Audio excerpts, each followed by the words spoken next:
رب العزت کا فرمان ہے لقد کان لکم فی رسول اللہ اسوۃ حسنہ، تمہارے لیے اللہ تعالیٰ کے رسول میں بہترین نمونہ ہے، لمن کان یرجو اللہ والیوم الآخر وذکر اللہ کثیرا، ہر اس شخص کے لیے جو اللہ تعالیٰ کا اور آخرت کے دن کا امیدوار ہو اور اللہ تعالیٰ کو بہت زیادہ یاد کرے۔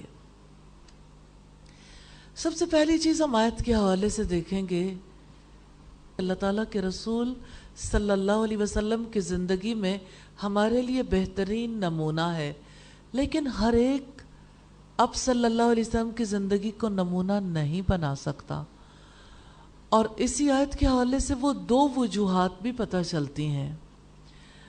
رب العزت نے فرمایا لمن کان یرجو اللہ والیوم الآخر، جو اللہ تعالیٰ اور آخرت کے دن کا امیدوار ہو، یعنی جس کو آخرت کے دن کی امید ہو، جو اللہ کی ملاقات کی امید رکھتا ہو، وہ تو اللہ کے رسول صلی اللہ علیہ وسلم کی زندگی کو اپنے لیے نمونہ بنائے گا، سمجھے گا، باقی لوگ اسے کوئی اہمیت نہیں دیں گے۔ اور دوسری خصوصیت یہ بتائی، اور اللہ تعالیٰ کو بہت زیادہ یاد کرے۔ تو آپ اپنی زندگی کے اندر سے دیکھیے، آپ اپنے رب کو کتنا یاد کرتے ہیں، اور آپ کو آخرت کی کس قدر امید ہے، یا اللہ تعالیٰ کی ملاقات کی کتنی امید ہے۔ تو اگر آپ یہ محسوس کرتے ہیں کہ نبی صلی اللہ علیہ وسلم کی سنت پر خود عمل نہیں کر پا رہے، یا آپ یہ دیکھتے ہیں کہ آپ کے گھر والے یا سوسائٹی کے افراد، تو تین چیزوں کو آپ مد نظر رکھیں گے، ہم ان کو اور الگ الگ کر لیتے ہیں۔ کیا اللہ تعالیٰ کی ملاقات کی امید ہے؟ کیا آخرت کے دن حساب کتاب کی امید ہے؟ کیا اللہ تعالیٰ کو بہت زیادہ یاد کرتے ہیں؟ یہ تین کام ہوں گے تو اللہ کے رسول سے دلچسپی اور محبت ہوگی، ورنہ نہیں ہوگی، محض زبانی دعویٰ رہ جائے گا۔ تو اللہ کے رسول کی زندگی اس کے لیے نمونہ ہے جو اللہ تعالیٰ کو بہت زیادہ یاد کرنے والا ہو، جو اللہ تعالیٰ کا اور آخرت کا امیدوار ہو۔ تو نبی صلی اللہ علیہ وسلم کی زندگی ہر ایک کے لیے نمونہ ہے تو صحیح، لیکن ہر انسان کے لیے آپ کی حیات نمونہ نہیں بن جاتی۔ نمونہ صرف اسی کے لیے بنے گی جس نے اللہ تعالیٰ کے ساتھ اتنا گہرا تعلق بنایا ہو کہ اللہ تعالیٰ کی ذات اس کی یادوں میں سما جائے، یعنی وہ اللہ کو کثرت سے یاد کرنے والا ہو، اٹھتے بیٹھتے سوتے جاگتے کام کرتے، لوگوں کے درمیان اور اکیلے میں تنہائی میں، یعنی اس کی زندگی سے اللہ کی یاد کو کسی لمحے الگ نہ کیا جا سکتا ہو، جو اللہ کی یادوں میں جیتا ہو۔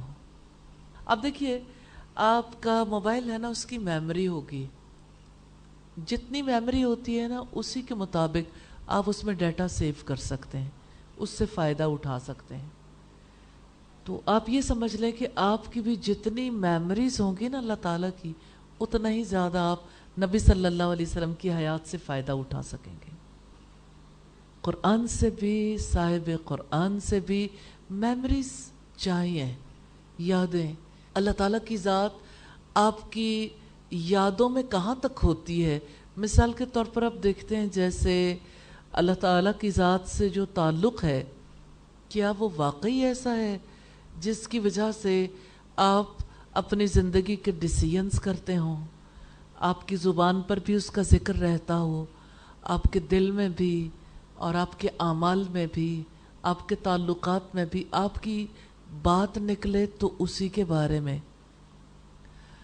اور وہ جیسے کسی نے کہا نا، گفتگو کسی سے ہو تیرا دھیان رہتا ہے، ٹوٹ ٹوٹ جاتا ہے سلسلہ تکلم کا۔ جو چیز یادوں میں ہوتی ہے وہ انسان کو گھیرے میں لیے رکھتی ہے، تو یادیں چاہیے۔